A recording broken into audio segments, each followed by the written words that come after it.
નમસ્કાર વિદ્યાર્થી મિત્રો, આજે આપણે 12 સાયન્સ બાયોલોજીની અંદર ચેપ્ટર નંબર 15 જૈવ વિવિધતા અને એનું સંરક્ષણ મતલબ કે બાયોડાયવર્સિટી એન્ડ કન્ઝર્વેશન, તો આના વિશેનો આપણે અભ્યાસ કરવાનો છે. તો આપણે ગયા લેક્ચરની અંદર વિશ્વ સ્તરે જૈવ વિવિધતાનો અભ્યાસ કર્યો હતો, એટલે કે ઓલ વર્લ્ડની અંદર કેટલા પ્રમાણમાં જાતિ વિવિધતાઓ જોવા મળે છે આના વિશેનો અભ્યાસ કર્યો હતો. આ લેક્ચરની અંદર આપણે અભ્યાસ કરવાનો છે કે ઇન્ડિયાની અંદર એટલે કે ભારતની અંદર જાતિ વિવિધતા કેવા પ્રકારે જોવા મળે, એટલે કે ભારતની અંદર જોવા મળતી જૈવ વિવિધતા એટલે કે ઇન્ડિયા છે તો ઇન્ડિયાની અંદર કેટલું જાતિ પ્રમાણ કે વનસ્પતિ અને પ્રાણીઓની જાતિઓ વિવિધ પ્રકારની જોવા મળે એના વિશેનો આપણે અભ્યાસ કરવાનો છે. તો ચાલો આપણે ઇન્ડિયાની અંદર જોવા મળતી જૈવ વિવિધતાનો અભ્યાસ કરીએ.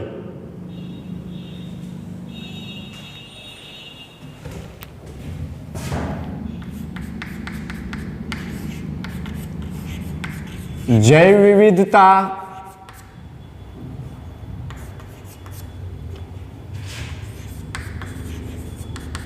રાષ્ટ્રીય સ્તરે, જૈવ વિવિધતા રાષ્ટ્રીય સ્તરે એટલે તો કે ભારતની જૈવ વિવિધતા થાય. રાષ્ટ્રીય સ્તર એટલે કેવું થયું? ભારત. તો જૈવ વિવિધતા ઇન ભારત એટલે કે ભારતની જૈવ વિવિધતા વિશેનો આપણે અભ્યાસ કરવાનો છે.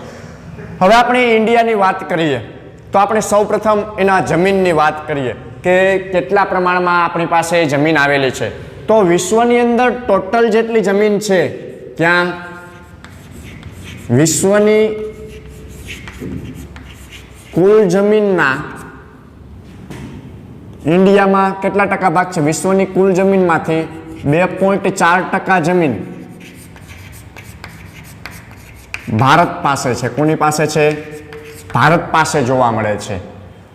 પછી વિશ્વની કુલ જાતિના 8.1% જેટલી જાતિ ભારત પાસે છે. કોની પાસે છે? ભારત પાસે. વિશ્વમાં 100% જે વનસ્પતિ અને પ્રાણીઓની જાતિ છે એમાંથી 8.1% ઇન્ડિયા પાસે છે જાતિ, અને 2.4% જમીન ઇન્ડિયા પાસે જોવા મળે છે. તો હવે ઇન્ડિયા છે ને એ વૈવિધ્ય સભર આબોહવા ધરાવે છે. કેવી? ઇન્ડિયા વૈવિધ્ય સભર આબોહવા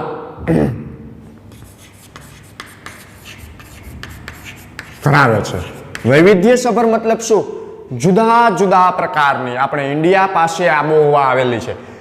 જેમ કે આપણે જોઈએ હિમાચલ પ્રદેશ ઠંડા પ્રદેશો, ઉષ્ણકટિબંધના પ્રદેશો, પશ્ચિમ ઘાટ, ઉત્તર ઘાટ, પૂર્વ ઘાટ, આ બધી સંરચનાઓ આપણે ઇન્ડિયામાં જોવા મળે. એટલે ઠંડા પ્રદેશે જોવા મળે છે, ગરમ પ્રદેશ એટલે રણ પ્રદેશે જોવા મળે છે, ભેજવાળા વિસ્તારે જોવા મળે અને ઉષ્ણકટિબંધના વિસ્તારો જોવા મળે. એટલે ઇન્ડિયાની અંદર અનેક પ્રકારના નિવાસ સ્થાનો હાજર છે.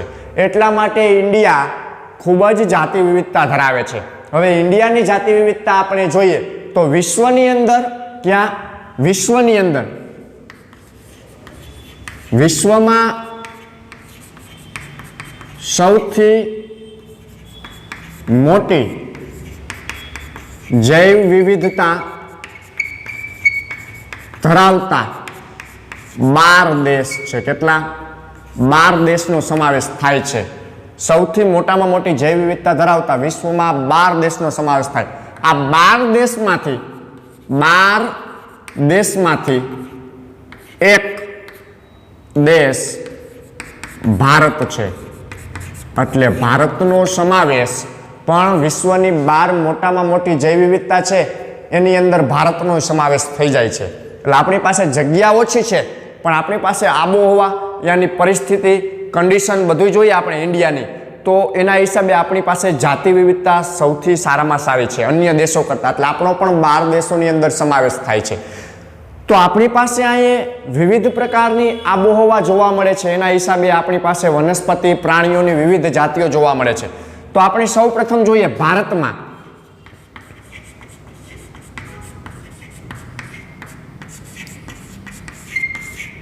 પિસ્તાલીસ 1000 જેટલી વનસ્પતિની જાતિઓ જોવા મળે છે. વિવિધતાની દ્રષ્ટિએ કેટલી? આપણે ઇન્ડિયા પાસે 45,000 જેટલી વનસ્પતિની જાતિઓ છે. બરાબર છે. પછી ભારતની અંદર 45,000 કરતા 2 ગણી, કોના કરતા? 45,000 કરતા 2 ગણી પ્રાણીઓની જાતિઓ જોવા મળે છે ઇન્ડિયાની અંદર. 1 ગણી વનસ્પતિની અને એના કરતા 2 ગણી પ્રાણીઓની જાતિઓ ઇન્ડિયાની અંદર જોવા મળે છે. હવે વિશ્વની અંદર વિશ્વના પ્રાણીઓની ટકાવારીમાંથી 7% કરતાં પણ વધારે પ્રાણીની જાતિ ભારતમાં છે. કેટલી? વિશ્વમાં જે ટકાવારી છે 100% પ્રાણીઓની જાતિઓ જોવા મળે એ વિશ્વમાંથી 60% કરતાં પણ વધારે જાતિ ઇન્ડિયા પાસે પ્રાણીઓની આવેલી છે. કોની આવેલી છે? પ્રાણીઓની જાતિઓ આવેલી છે. તો આ પ્રકારે ઇન્ડિયા પાસે ખૂબ જ વૈવિધ્યતા ધરાવે છે, સજીવની દ્રષ્ટિએ, જૈવ વિવિધતાની દ્રષ્ટિએ અને પ્રાણીઓની દ્રષ્ટિએ. બરાબર? વનસ્પતિની દ્રષ્ટિએ જોઈએ તો પછી આપણે ગયા લેક્ચરની અંદર કીધું હતું રોબર્ટ મે નામના વૈજ્ઞાનિક હતા. આ વૈજ્ઞાનિકનો અંદાજ શું હતો? તો કે 70 લાખ જેટલી જાતિઓ જોવા મળે છે. કેટલી? 70 લાખ જેટલી જાતિઓ જોવા મળે છે. બરાબર? આ 70 લાખ જેટલી જાતિઓ હવે આપણે આ રોબર્ટ મેના અંદાજ પ્રમાણે, શેના પ્રમાણે? અંદાજ પ્રમાણે આપણે ઇન્ડિયાની વાત કરીએ છીએ. ભારતમાં કેટલી જાતિઓ જોવા મળે છે? શેમાં? ભારતની અંદર. તો આપણા જોવા મળતી જાતિઓ લખીએ. બરાબર? રોબર્ટ મેના અંદાજ પ્રમાણે ભારતની અંદર હજી ઘણી બધી જાતિઓની શોધ બાકી છે, અંદાજિત શોધ. તો બાકી રહેલી શોધ કેવી છે? તો કે 1 લાખ જેટલી વનસ્પતિની જાતિઓ. કોની? 1 લાખ જેટલી વનસ્પતિઓની જાતિઓ અને 3 લાખ જેટલી પ્રાણીઓની જાતિઓ શોધવાની બાકી છે જે ઇન્ડિયામાં. કેટલી? 1 લાખ જેટલી વનસ્પતિની જાતિઓ અને 3 લાખ જેટલી પ્રાણીઓની જાતિઓ હજી ઇન્ડિયાની અંદર શોધવાની બાકી છે. કોના અંદાજ પ્રમાણે? રોબર્ટ મેના અંદાજ પ્રમાણે. બરાબર? એને એવું કીધું 70 લાખ જેટલા પ્રાણીઓ હજી બાકી છે, તો એમાંથી 1 લાખ તો હજી ઇન્ડિયાની અંદર વનસ્પતિઓ અને 3 લાખ પ્રાણીઓ, એટલે 4 લાખ જેટલી જાતિઓ હજી ઇન્ડિયામાંથી શોધવાની બાકી છે. આપણે તો હજી અમુક એવી જાતિઓ 45,000 ને 45 ના ડબલ કરીએ એટલે 90,000 જેટલી જાતિઓ શોધાણી છે હજી ઇન્ડિયાની અંદર. બાકી તો હજી 4 લાખ જેટલી જાતિઓ શોધવાની બાકી છે. તો હવે આપણે જોઈએ કે ઇન્ડિયા છે, ઇન્ડિયાની અંદર જૈવ વિવિધતા પુષ્કળ પ્રમાણમાં જોવા મળે છે કે એનો જથ્થો ખૂબ જ વધારે છે. તો એ જથ્થાની અંદર આપણે જોઈએ તો ઇન્ડિયા પાસે જૈવિક સંપદા એટલે જૈવ વિવિધતા કેવી છે? ખૂબ જ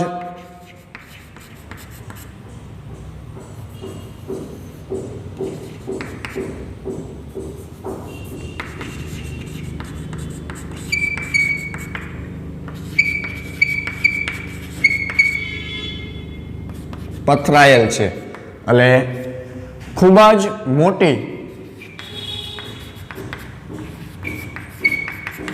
જૈવ વિવિધતા જોવા મળે છે ઇન્ડિયાની અંદર. બરોબર છે? ઇન્ડિયામાં આપણે અલગ અલગ રાજ્ય છે, એ રાજ્યની બધાની આબોહવા કેવી છે? અલગ અલગ. એ પ્રમાણે આપણે પ્રાણીઓ વસવાટ કરે છે, વનસ્પતિઓ વસવાટ કરે છે, કેમ કે આપણું આબોહવા છે ને મિશ્રભિત છે. એટલા માટે હવે આપણે જોઈએ, આપણે 3 ઋતુ જોવા મળે, શિયાળો, ઉનાળો અને ચોમાસું, 4 મંથની. તો એ આ પર્ટિક્યુલર ઋતુના હિસાબે આપણે અહીં જૈવ વિવિધતા વધારે જોવા મળે છે. બાકી અન્ય દેશોમાં આવી ઋતુ નથી જોવા મળતી. ઠંડી ને વરસાદ બે જ જોવા મળે, ગરમી નથી જોવા મળતી. તો અહીંયા અમુક ગરમીમાં જે વનસ્પતિઓ પ્રાણીઓ રહે છે એ અહીંયા નથી જોવા મળતા. એટલે આપણે મિશ્રભિત ઋતુ હોવાના હિસાબે ઇન્ડિયા પાસે ખૂબ જ જૈવ વિવિધતા જોવા મળે છે. તો આ પ્રકારે આપણી જૈવિક સંપદા છે એને આપણે સાચવવી ખૂબ જ જરૂરી છે. એટલે આપણી જે જૈવ વિવિધતા છે, આપણે એમ કહીએ ને આપણે નૈસર્ગિક સ્ત્રોતો, તો આપણી નૈસર્ગિક સ્ત્રોતોને સાચવવા જે વિસ્તારમાં પથરાયેલા છે એ આપણું મહત્વનું કામ છે. હવે આપણે જે આપણી જૈવિક સંપદા છે એમાંથી આ રોબર્ટ મેએ કીધું, તો એમાંથી શોધવાની જાતિઓ છે એના વિશેની વાત કરીએ આપણે. તો આપણે જે જાતિઓ શોધવાની બાકી છે એના માટે પ્રશિક્ષિત માનવ શક્તિ અને સમય કેટલો લાગે, પ્રશ્નાર્થ ચિહ્ન છે, કેટલો લાગશે. આપણે આ જાતિઓ શોધવા માટેથી પ્રશિક્ષિત માનવ શક્તિ, પ્રશિક્ષિત એટલે એને સૌપ્રથમ શિક્ષણ મેળવવું પડે કે આ જાતિઓ શોધવી હોય તો આવા પ્રકારે આપણે ગોતીએ તો જાતિઓ મળે સાયન્ટિસ્ટ પાસેથી. તો એના માટે કેટલો સમય લાગે અને આ જાતિઓ શોધવા માટે કેટલો સમય લાગે, તો એ આપણે કોઈ અંદાજ મૂકી શકતા નથી કે આટલા સમયમાં આ બધી જાતિઓ મળી જાય. એના માટે અબજો કરોડો વર્ષ લાગી જાય તો પણ હજી આ બધી જાતિઓ ન મળે. એટલે આનો કોઈ જવાબ આવે નહીં કે આપણે એના માટે કોઈ સમય નક્કી કરી શકતા નથી. હવે ત્યારબાદ જોઈએ તો કીએ અહીંયા આપણે જે પરિસ્થિતિ છે બરોબર, એ પરિસ્થિતિ કેવી થાય, નિરાશાજનક છે. આપણી પરિસ્થિતિ કેવી છે, નિરાશાજનક છે. શું કામ કે આપણે નિરાશ છીએ કે આપણે નક્કી નથી કરી શકતા આટલા સમયમાં આ બધી જાતિઓ મળશે નહીં મળે. તો આ બધી વસ્તુઓ આપણા માટે કેવી છે, નિરાશાજનક ગણવામાં આવે છે. તો આવી નિરાશાજનક પરિસ્થિતિમાં આપણે સર્વાઈવ કરીએ છીએ તો પણ આપણે હજી હાર નથી માનતા, આપણે તો પણ હજી નવી નવી જાતિઓ શોધવાનો પ્રયત્ન કરીએ છીએ. પરંતુ આ પરિસ્થિતિની અંદર આપણે જોઈએ તો આપણે અત્યારે જે વન નાશની પ્રક્રિયા કરીએ છીએ, ઉદ્યોગીકરણ વિકસતું થયું તો એના હિસાબે જૈવ વિવિધતા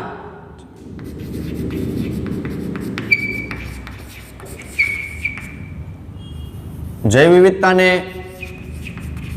નુકસાન થાય છે. અને આ નુકસાનના હિસાબે આપણે આમાંથી અમુક જાતિઓ નહીં મળે ને, આમાંથી અમુક જાતિઓ 1 લાખ કે 3 લાખમાંથી નહીં મળે તે પહેલા જ વિલુપ્ત થઈ જશે. શું કામ કે આપણે તો જાતિઓને નથી ઓળખતા પણ આપણે જૈવ વિવિધતાને, જંગલને ઘણું બધું નુકસાન કરીએ છીએ. એ નુકસાનમાં અમુક જાતિઓ કેવી થઈ જાય, વિલુપ્ત. તો આપણે એ જાતિ ક્યારેય ભવિષ્યમાં નહીં મળે અને આપણે એને ગુમાવી બેસીએ તો એવી પરિસ્થિતિ ઉત્પન્ન થાય છે. તો આવા સમયે આપણે આવી જાતિઓ વિલુપ્ત થઈ જાય એના વિશે આપણે કોઈ પણ પ્રકારનું નોલેજ નહીં હોય, એ વનસ્પતિની હોય કે પ્રાણીઓની હોય, કેમ કે સૂક્ષ્મ કદની હોય, આપણે ઓળખતા ન હોય. જે તે વિસ્તારની અંદર આપણે એને બંજર વિસ્તારમાંથી સારો વિસ્તાર ઉદ્યોગીકરણમાં, ખેતીકરણમાં ફેરવીએ તો એ સમયે એમાં ઘણી બધી જાતિઓ નાશ થઈ ગઈ. એને એવા જ એટમોસ્ફિયરમાં રહેવું ગમતું હોય અને એવું એટમોસ્ફિયર બીજે ન મળતું હોય, ત્યાં વસવાટ કરતી હોય તો એ બધી જાતિઓ નાશ થઈ જાય. એટલા માટે આપણે નિરાશાજનક છીએ કે આપણે અમુક જાતિઓ નથી મળતી તે પહેલાં પણ વિલુપ્ત થઈ જાય છે, નાશ પામી જાય છે. તો એના માટે આપણે કહીએ કે પ્રકૃતિની અંદર શેમાં, પ્રકૃતિના જૈવિક પુસ્તકાલયમાં સંગ્રહિત, હવે આપણે એક એવું કીધું બધા જ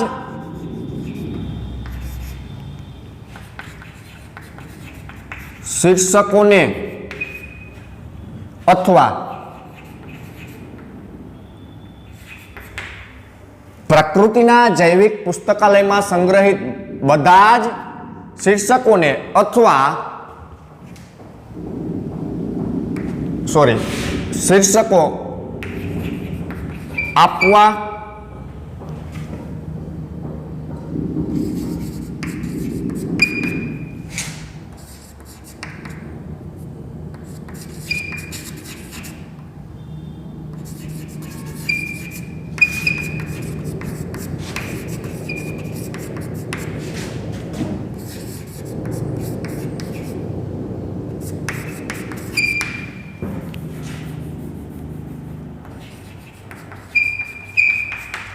ચાલો, પ્રકૃતિના જૈવિક પુસ્તકાલયમાં, પ્રકૃતિ એટલે કુદરત, કુદરતની અંદર આવેલી વનસ્પતિઓ અને પ્રાણીઓ, એ આપણા માટે શું કીધું, આપણું પુસ્તકાલય છે.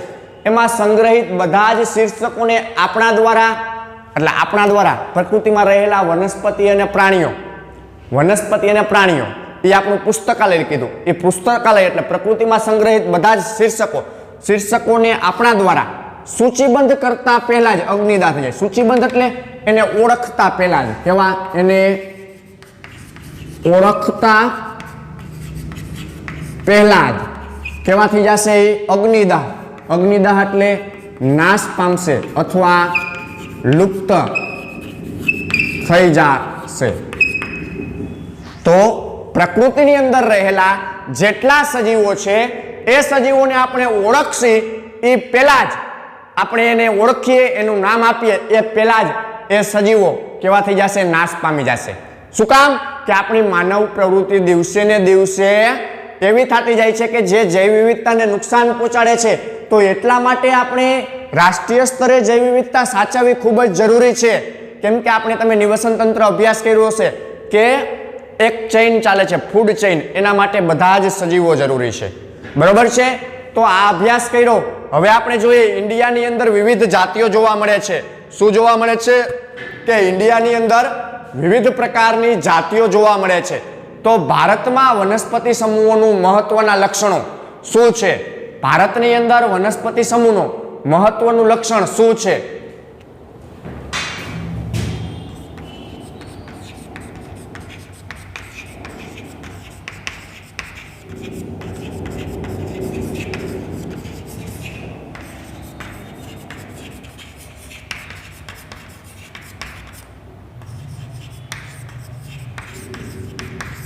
આપણા ઇન્ડિયાનું મહત્વનું લક્ષણ વનસ્પતિનું શું છે? તો કે આપણા ઇન્ડિયાની આજુબાજુમાં, ક્યાં? આજુબાજુમાં આવેલ દેશ, જેવા કે આપણા આજુબાજુમાં આવેલા દેશ મલાયા,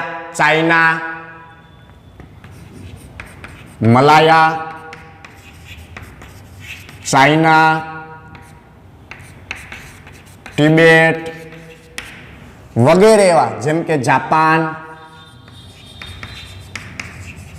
યુરોપ વગેરે એવા દેશો. પછી આપણાથી દૂર આવેલા દેશો એટલે ભારતથી દૂરના દેશો, જેમ કે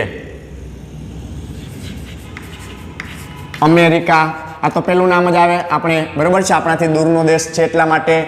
આફ્રિકા,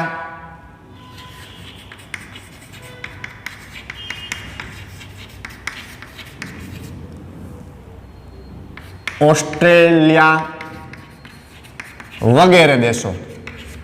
આ બધા જ દેશો શું કામ અહીંયા આપણે લખ્યા એ જોઈએ કે ભારતમાં વનસ્પતિઓનો સમૂહનું મહત્વનું લક્ષણ એ છે કે આપણી આજુબાજુમાં આવેલા દેશો Malaya, China, Tibet, Japan, Europe અને ભારતથી દૂરના દેશો એટલે ભારતથી દૂર આવેલા દેશો જેવા કે અમેરિકા, આફ્રિકા, ઓસ્ટ્રેલિયા વગેરે એવા દેશો. તો આ બધા દેશો છે ને એનો વનસ્પતિનો સમૂહનો સંગમ સ્થાન છે. તો આ બધા જ દેશોની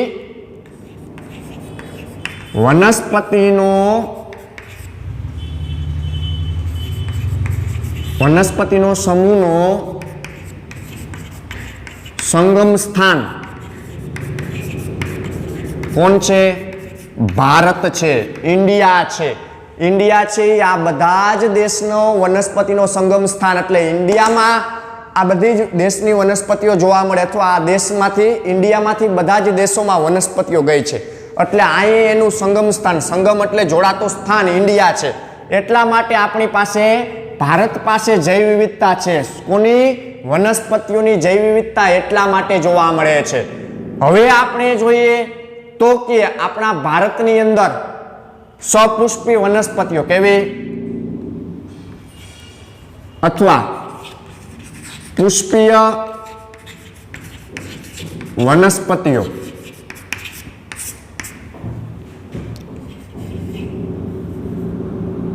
વનસ્પતિઓ ઇન્ડિયાની અંદર કેટલી? 5000 જેટલી પુષ્પીય વનસ્પતિઓનું જન્મસ્થાન કોણ છે? ભારત. 5000 જેટલી પુષ્પીય વનસ્પતિઓનું જન્મસ્થાન અથવા પુષ્પીય વનસ્પતિઓ 5000 જેટલી નું જન્મસ્થાન ભારત છે. એટલે ઇન્ડિયામાં 5000 જેટલી વનસ્પતિઓ જન્મી છે પુષ્પીય. એ બધી વનસ્પતિઓ ઇન્ડિયામાંથી આ દેશોની અંદર ગયેલી છે. તો ઇન્ડિયા છે એ વનસ્પતિની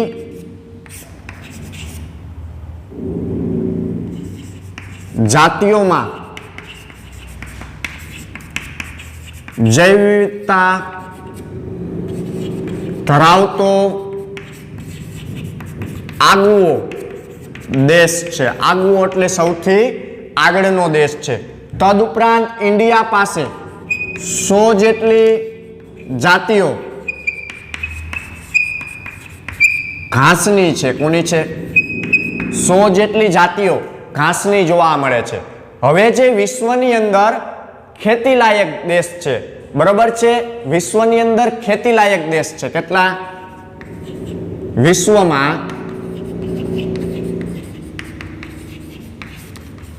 ખેતીલાયક 12 જેટલા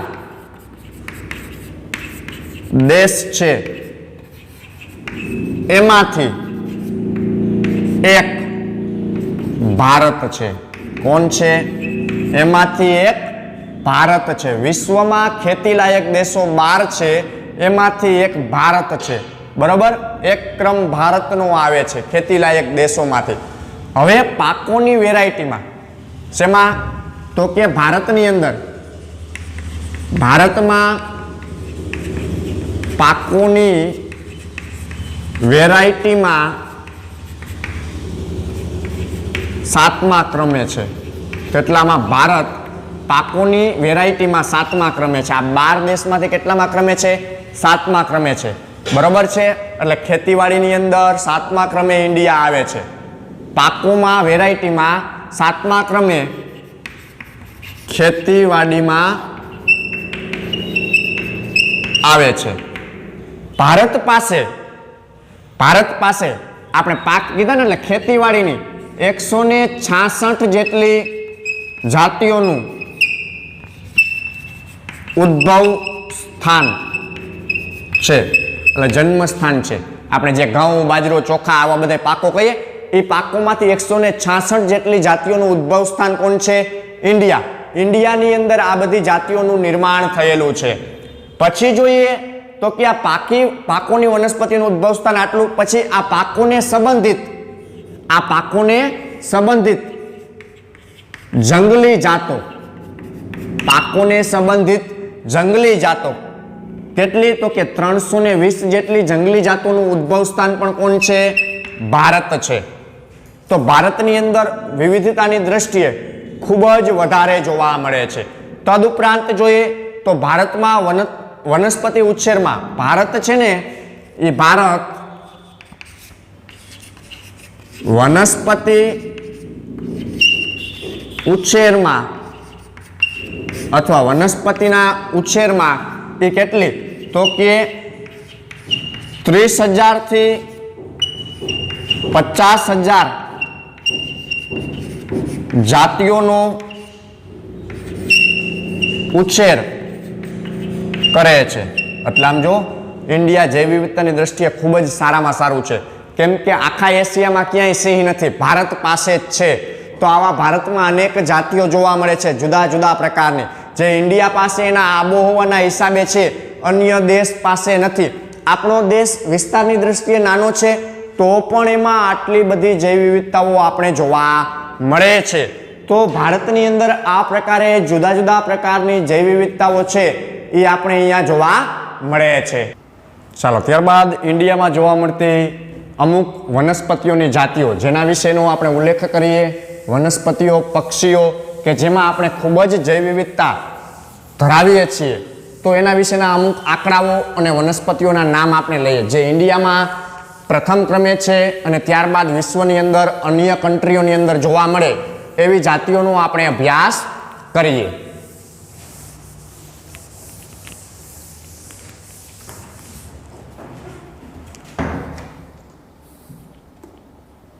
ચાલો, તો હવે સૌ પ્રથમ ભારતમાં જોવા મળતી વનસ્પતિઓની જાતિઓ કેવી? ભારતમાં જોવા મળતી વનસ્પતિની જાતિઓ, ઇન્ડિયાની અંદર જોવા મળતી વનસ્પતિઓની જાતિઓ. સૌ પ્રથમ 4,000 જેટલી, કેટલી? 4,000 જેટલી ઔષધો અથવા ઔષધીય વનસ્પતિ જોવા મળે, જેનો આપણે ઉપયોગ ઔષધિ તરીકે કરીએ છીએ. એટલે આપણે ખબર જ છે ઔષધિ કોને, દવા દારૂ તરીકે આપણે એનો ઉપયોગ કરીએ છીએ. તદુપરાંત જોઈએ તો 3,000 જેટલી જાતિઓ, આ બધા આપણે શું લખીએ છીએ? જાતિઓની સંખ્યા 3000 જેટલી જાતિઓ ખોરાક તરીકે ઉપયોગ કરીએ. શેના તરીકે? ખોરાક તરીકે. એટલે આપણે ખાદ્ય તરીકે આવી વનસ્પતિનો ઉપયોગ કરીએ. પછી 400 જેટલી જાતિઓ ઘાસચારા માટે છે, એટલે પ્રાણીઓના ખોરાક માટે પ્રાણીઓ ઉપયોગ કરે છે. ત્યારબાદ જોઈએ તો 300 જેટલી જાતિઓ માંથી આપણે ગુંદર પ્રાપ્ત કરીએ છીએ અને 500 જેટલી જાતિઓ, કેટલી? 500 જેટલી જાતિઓમાંથી આપણે રેસા મેળવીએ છીએ. રેસા ઉત્પન્ન કરતી હોય એવી, જેવી કે છણ ને આવું બધું ઉત્પન્ન કરતી હોય એવા પ્રકારની જાતિઓ.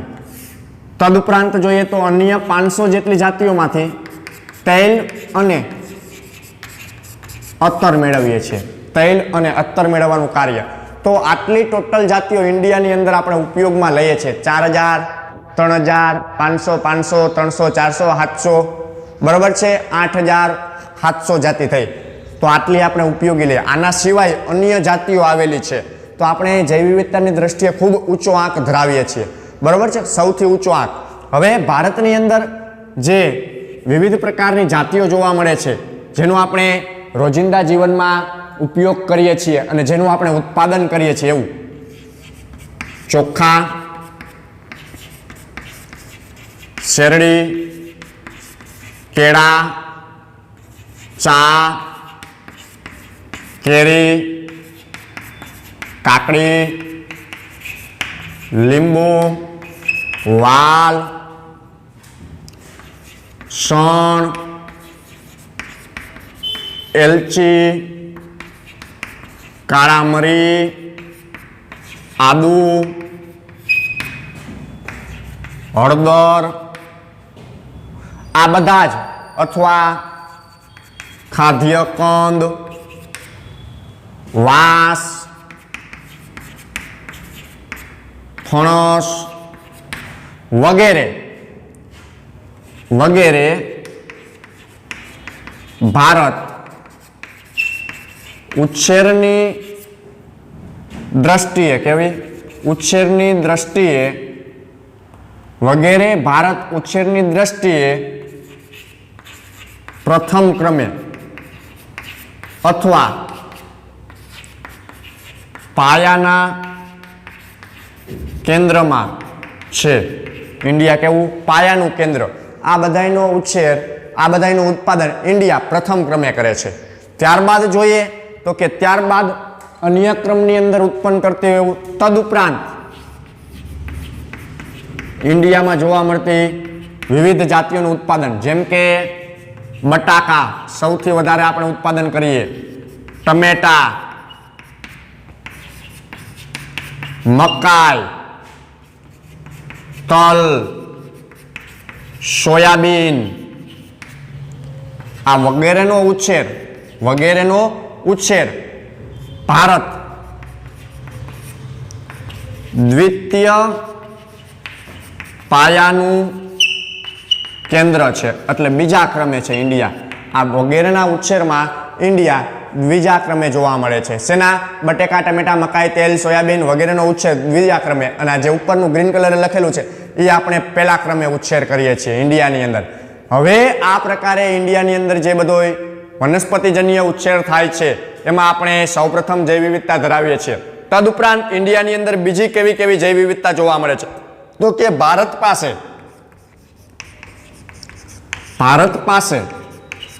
7500 કિલોમીટરનો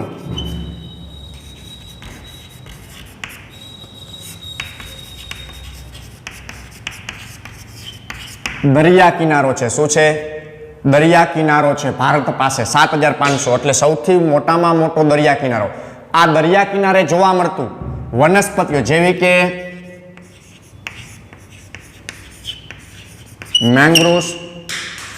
મેંગ્રુસ, પરવાળા, આવી બધી વનસ્પતિઓ જોવા મળે છે. મેંગ્રુસ, પરવાળા. પછી ઇન્ડિયા પાસે બીજો ખાડી પ્રદેશ છે વિવિધ પ્રકારનો. પછી તો કે ખારા પાણીના સરોવર છે. તો આવી બધી વસ્તુઓ ઇન્ડિયા પાસે છે. તો આમ જોઈએ તો કે ઉત્પાદકીય ભારત છે એ ભારત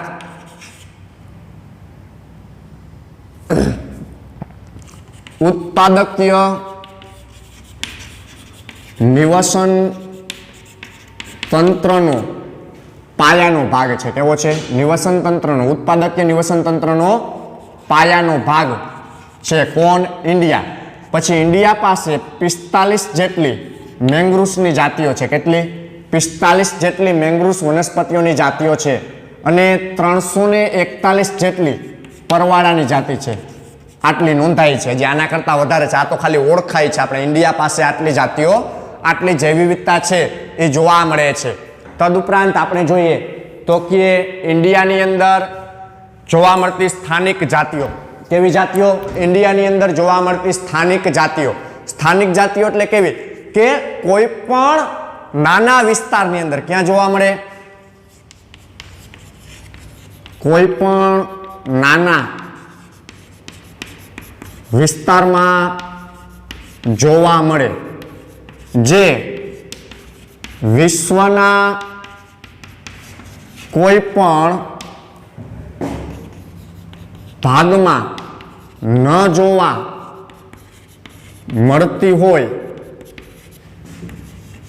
એવી જાતિને સ્થાનિક જાતિ કહે છે. કોને સ્થાનિક જાતિ કીધી?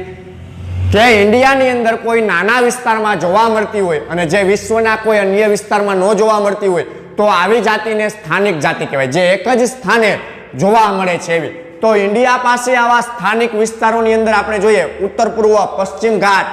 કેવા? ઉત્તર પૂર્વ પશ્ચિમ ઘાટ, આંદોબાર અને નિકોબાર ટાપુ. આ બધી જગ્યાએ જે જાતિઓ જોવા મળે છે એ વિશ્વના અન્ય કોઈ વિસ્તારની અંદર જોવા નથી મળતું. હવે ઇન્ડિયા છે, ભારત છે, બરોબર? વિશ્વના કુલ પક્ષીઓની ટકાવારીમાંથી ઇન્ડિયા પાસે 14% પક્ષીઓ છે, એટલે પક્ષીઓની જાતિઓ છે. કેટલી? 14% જેટલી. એટલે સૌથી ઊંચામાં ઊંચી જૈવ વિવિધતા કોની? પક્ષીઓની ઊંચામાં ઊંચી જૈવ વિવિધતા ભારત ધરાવે છે. સૌથી ઊંચામાં ઊંચી પક્ષીઓની દ્રષ્ટિએ ભારત જૈવ વિવિધતા ધરાવે છે. તો ભારતની અંદર એવા પક્ષીઓ જોઈએ જે વિશ્વમાં અન્ય કોઈ જગ્યાએ જોવા મળતા નથી. જેમ કે નીલગિરી પીપીટ નામનું પક્ષી છે. પછી બીજું નીલગિરી વુડ કબૂતર, આ પણ એક પક્ષી છે. પછી મલબાર પોપટ, પોપટની જાતિ છે. અને રોફોસ બબલર, આવા પક્ષીઓની જાતિઓ જે ઓનલી ફોર ઇન્ડિયામાં જ જોવા મળે છે. એ આવા વિસ્તારોની અંદર, એના સિવાય બીજે ક્યાંય જોવા નથી મળતી. તો આવી જાતિઓને સ્થાનિક જાતિઓ કહેવાય. આમ નિવસન તંત્રીય અને જૈવ વિવિધતાની દ્રષ્ટિએ ઇન્ડિયા આના હિસાબે પ્રથમ ક્રમે આવે છે અને સૌથી વધુ જાતિ વિવિધતાઓ ઇન્ડિયાની અંદર આ પ્રકારે જોવા મળે છે. તો આપણે આજે વિવિધતા રાષ્ટ્રીય સ્તરે જોઈ, બરોબર? તો આજના લેક્ચરની અંદર આપણે આટલે સુધી રાખશું. અસ્તુ.